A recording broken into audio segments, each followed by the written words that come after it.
नाम मैं आप सभी को एक शिव चर्चा सुनाने जा रही हूँ। पसंद आए तो मेरे चैनल को लाइक और सब्सक्राइब करिएगा। जी कुछ ना मांगेला एगो फूल मांगेला, शिव जी कुछ ना मांगेला एगो फूल मांगेला, शिवजी रहुरे चरनिया के धूल मांगेला। जी कुछ ना मांगेला एगो फूल मांगेला, गुरुजी कुछ ना मांगेला एगो फूल मांगेला, गुरुजी रहुरे चरनिया के धूल मांगेला। पुर नगरिया ऐसन नैहर मांगीला, नकपुर नगरिया ऐसन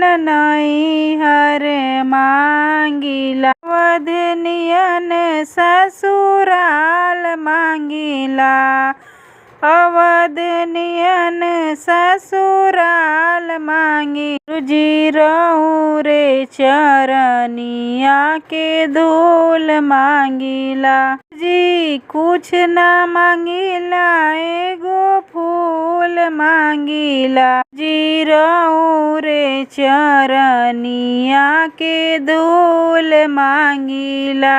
नकपुर नगरिया ऐसन नैहर मांगीला, अवध नियन ससुराल मांगीला, जी रहुरे चरनिया के धूल मांगीला। खान भरत ऐसन देवर मांगीला, खान भरत ऐसन देवर मांगीला, श्री राम ऐसन सुहाग मांगीला, श्री राम ऐसन सुहाग मांगीला, गुरुजी रहुरे चरनिया के धूल मांगीला। जी कुछ ना मांगीला एगो फूल मांगीला, गुरुजी रहुरे चरनिया के धूल मांगीला।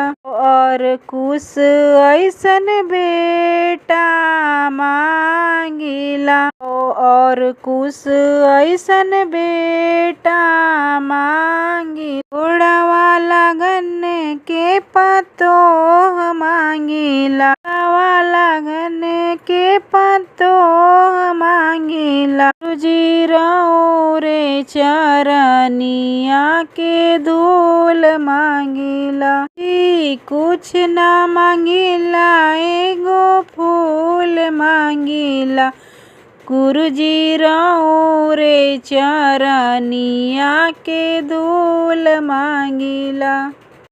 करन एक बेटी मांगीला, करन एक बेटी मांगीला, हवा में भरल भंडार मांगीला, हवा में भरल भंडार मांगीला, जी रहुरे चरनिया के धूल मांगीला।